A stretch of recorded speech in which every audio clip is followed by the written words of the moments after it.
Breaking news, si Lola again, income ng Kath. Dahil ito pala ginawa nila mga kasembreros, nagulat ako dito. Tapos, Kath and Alden pareho nagpapapayat ngayon. Marami ang nakapansin sa pagpayat din ni Alden mga kasembreros. Yan at marami pang items sa vlog na ito. Unahin ko ito, pinuri ng mga tao ha. Si Alden mga kasembreros dito sa kanyang pinakitang ugali kagabi na pagiging gentleman kay Nadine mga kasembreros. So, although mention natin sa nakaraang vlog natin na si Kath po ay mas special no, kay Alden kumpara sa kay Nadine. And by the way po ha, si Nadine po pala ay parang ipag-pray natin yung kanyang fiancé kasi parang binalita sa ABS-CBN kanina na may cancer no, yung kanyang fiancé na si Christoph Barrio mga kasembreros. So, nag-undergo ng medications si Christoph mga kasembreros. Hindi ko alam kung anong klaseng cancer pero na-mention niya lang dun yung cancer mga kasembreros. So, parang may taning na ng doktor yung kanyang buhay pero ipanalangin natin na gumaling na si Christoph mga kasembreros no, na fiancé niya Nadine Lustre.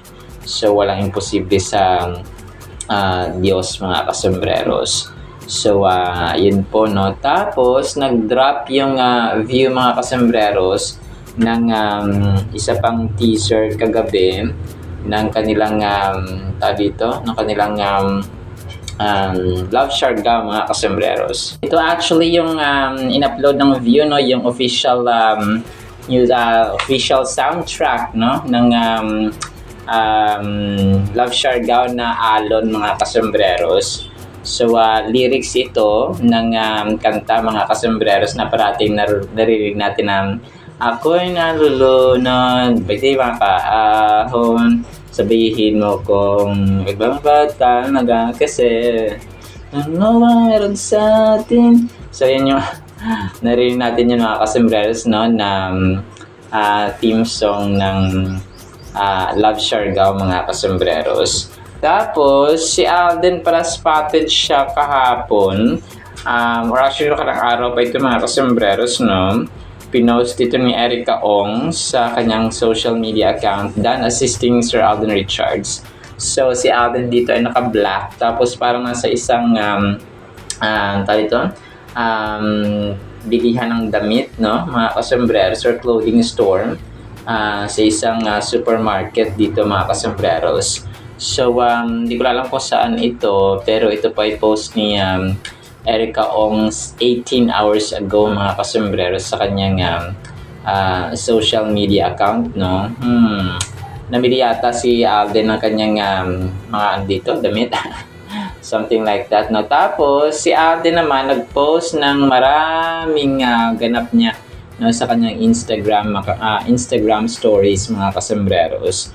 So, pinost niya dito yung mga kaganapan din kagabi sa kanilang premiere night, no, sa Love Siargao mga kasembreros sa Robinson's Galleria. So, apart from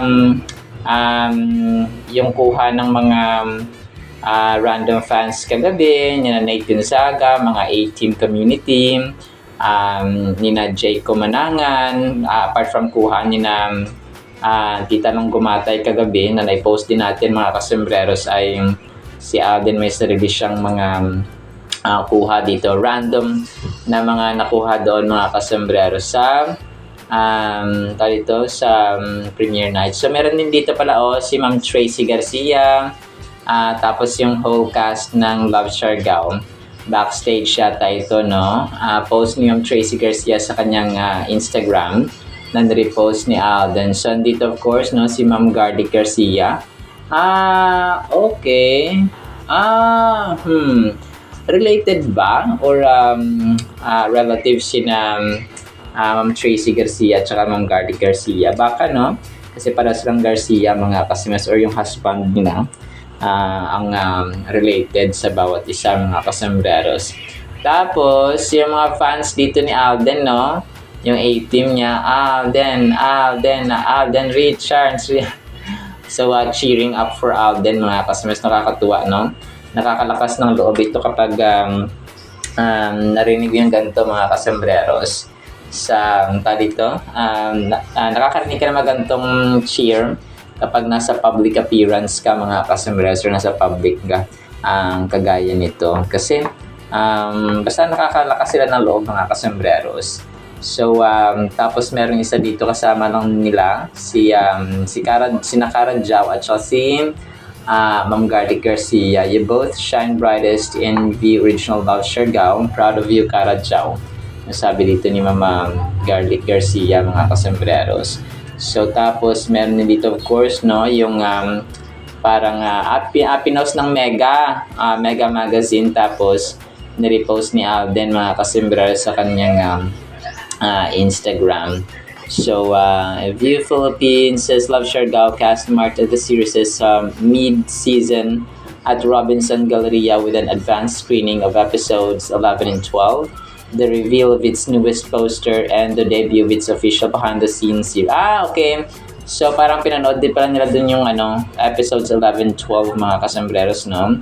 Sa Robinson's Galleria kagabi.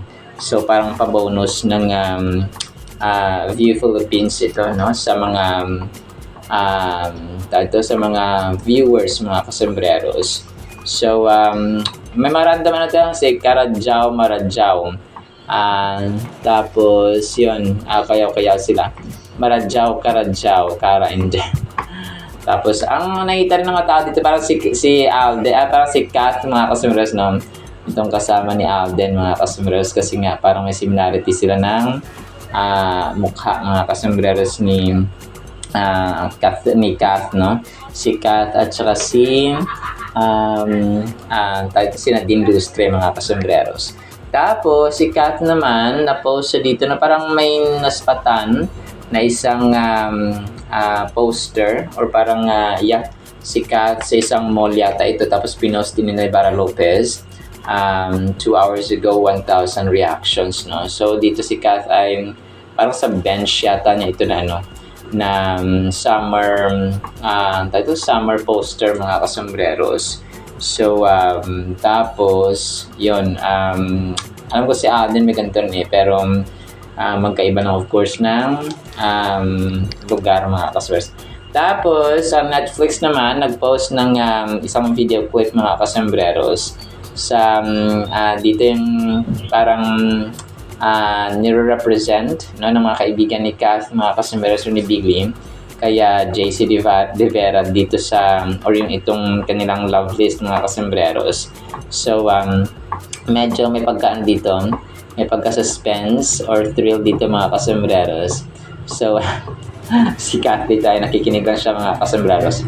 So, parang may pinaparinggan sila dito na dulot ng mga lalaking manloloko at nang iwan sa ere, mga kasembreros. So, love list, mga kasembreros.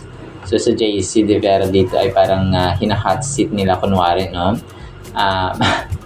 Mga kasembreros. Tapos si Alden pinuri, no, ng netizen kagabi ang kanyang pagiging gentleman, of course. And then, ito may kulitan mode pala sila dito, mga kasembreros. So, yung sina Nadine at saka si Alden, mga kasembreros. So, parang pinalo na pabiro ni Nadine si Alden, mga kasembreros. So, sobrang nag-glow up din si Nadine, kagabi, mga kasembreros. So, talagang ang kulit lang nilang dito. Tapos, yun, major item tayo. Dito ko lang nalaman, mga kasembreros, yung pera pala ng, parang income ng Kath din, mga kasembreros, sa Hello Love Again nila. According to sa post, no, ng isang admin kagabi, so detailed siya na mga naitulong ni Kath, mga kasembreros, at ng Hello Love Again. Sabi dito, Hello Love Again proceeds November 2024. A portion of the box office proceeds from her hit film with Alden Richards was allocated to support communities affected by typhoons. Alam ko November 2024, sunod-sunod yung bagyo at that time, no, kasi may mga times nga na umuulan pero yung mga tao sa Maynila ay talagang nanonood pa rin ng Hello Love Again, mga kasembreros. So tanda ko iyon. mga kasembreros. Tapos sabi pa ng isa dito, Cebu Air Earthquake Relief October 2025, the Bernardo family led by. So parang compilation ito ng nagawang tulong ni Kath, no, na hindi man siya ang nag-post of course. So nag-post nito ay isang admin, no. Kinumpal niya yung mga naitulong ni Kath, mga kasembreros. So naisali nga dito yung Hello Love Again. Sabi dito, the Bernardo family led by her mother Min Bernardo personally distributed food packs, medical checkups, and relief goods sourced with the help of her endorsement brands to families affected by the Cebu earthquake in northern Cebu. Tapos, actors can donate aids to affected areas. So, yun. Tapos, yun yung mga parang nabalita, mga kasembreros. Animal welfare, no? Catherine Bernardo has contributed to several notable charitable causes including Cebu earthquake relief, operations, typhoon victim support, and animal welfare donations. So, tapos yung COVID-19, no? COVID-19 and Community Aid 2020, she regularly utilized her platform to raise funds, pack relief goods, and distribute medical supplies and food packs to frontliners in vulnerable communities. So, tapos, yun, dito, yung mga charitable deeds ito ni Kath, mga kasembreros. So, hindi po siya mismo ang nag-post nito, kundi, alam naman natin, hindi hambog si Kath, mga kasembreros, sa kanya na itutulong. So, ito po ay isang admin ni Kath, mga kasembreros, na kung saan ay kusa na nag-post at nag-inform sa public na ito yung ginawa, no, ni Kath, mga kasembreros, especially sa mga kasi si Alden, di ba, alam natin tumutulong talaga siya. Diba pa, sobra-sobra yung itutulong ni Alden talaga, lalo ngayon, no, sa mga educational system natin, sa mga scholars and so on, mga kasembreros. So, good job, no, and God bless sa Kath din, no, lalo na po kay kinakath na Alden, of course. Tapos, ito, na-post ng The Manila Feed, no, 15 hours ago. Ito, favorite scene ko from episode 2 of Someone Someday. So, tapos, ito yung parang kinurot ni James Reid, si Kath, mga kasembreros dito, no? Na kung saan ay sinet up nga ni Kath or ni Billy si Jordan at ang kanyang girlfriend, mga kasembreros. So, kulitan mode ito dito. Ni Billy and Jordan. So, cute nga na eksena to dito, mga kasembreros. So, mabilis lang siya, of course, no? Pero ang cute na eksenang ito na kinurot ni Jordan si Billy, dahil nga na-set up niya si Jordan, mga kasi. By the way, ngayong araw pala or ngayong gabi pala ipapalabas sa All TV, mga parang 8:45 yata mamaya, no, sa All TV 2, tapos sa TV5 yung Someone Someday. So July 27 kasi, no, 2026 yung pagpapalabas ng Someone Someday sa prime time, mga kasembreros. Tapos si Kath pala, nagpasalamat siya, no, dun sa mga sumporta sa bangko, mga kasembreros. Maraming salamat one day ago, Catherine Bernardo Official. 14,500 reactions ito, mga kasembreros. Tapos yung picture niya dun sa bangko na naka blue siya, mga kasembreros. Tapos yung ganap ni na Alden kagabi sa Robinson's Galleria ay pinost din po ng Sparkle Jimmy Artist, no, 1 hour ago. A star-studded afternoon at Robinson's Galleria. Alden Richards, Kaylin Alcantara, Kim Jisoo, AZ Martinez, Vince Maristella, and the rest of the Love Siargao cast gathered for their exclusive screening today. So, yun, no? Tapos pictures, of course, ng cast ng Love Siargao, mga kasembreros. Tapos, ang dami nag-feature, of course, no, sa kaganapan kagabi.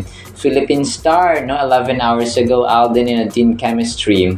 So, Nadine Lustre, Alden Richards, and the rest of the cast attended the special mid-season screening event for the V original series, Love Siargao, on Sunday. So, Philippine Star ito, mga kasembreros, no, ang nag-post nito.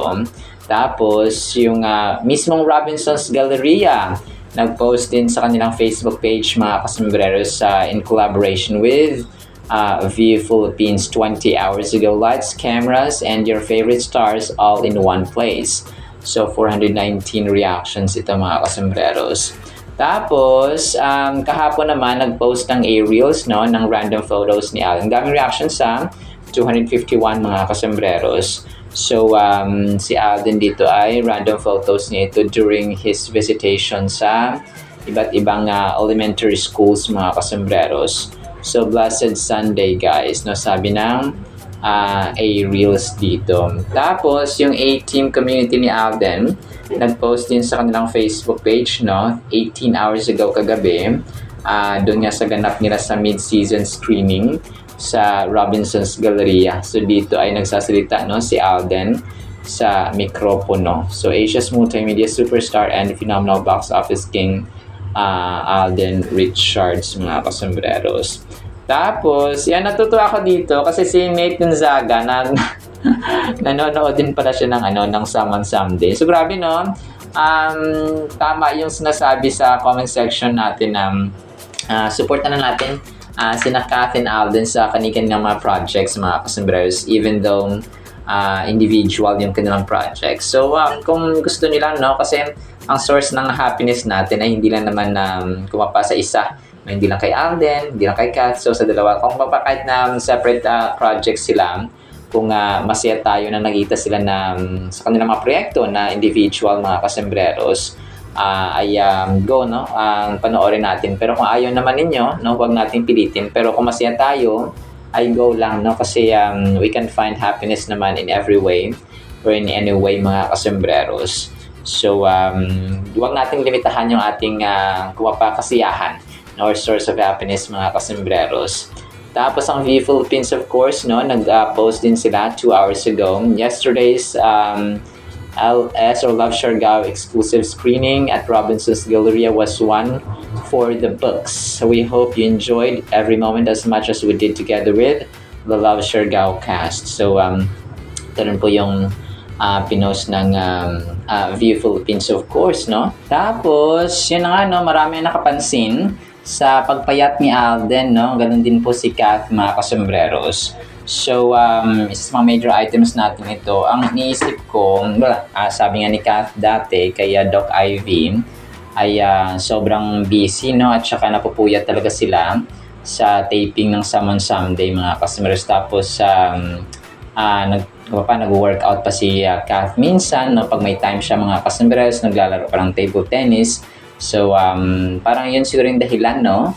Na pero si Alden ganun din not unless na may pinaghahandaan sila pareho, mga kasembreros, no? Hoping, no, and praying talaga na totoo na may pinaghahandaan sila, mga kasembreros, na project.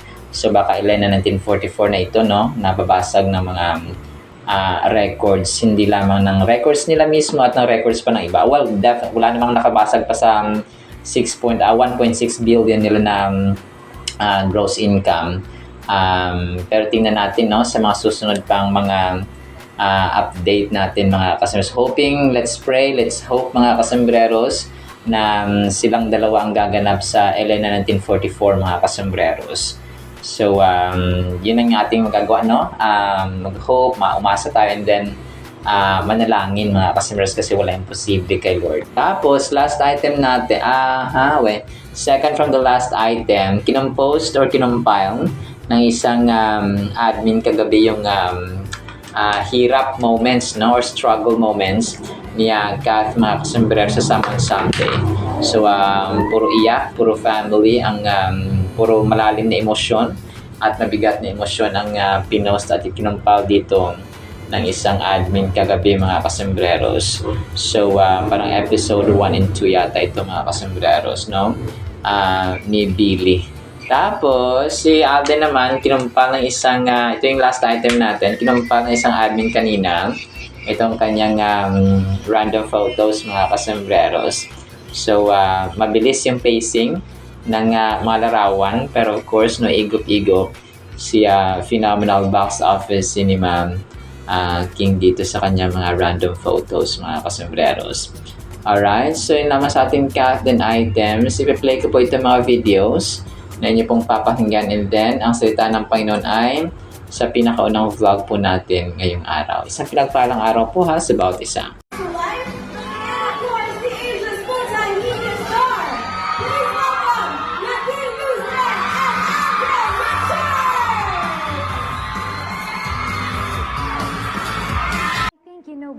na Loveless is not just for women who are looking for true love. Para din to sa mga taong nasaktan at sinaktan. Yes! Siyempre, no, para maiwasan na natin yung mga sakit, yung mga pait, yung mga kirot, na dulot ng mga lalaking manloloko at nang iiwan sa ere. Ang tagal mo naman.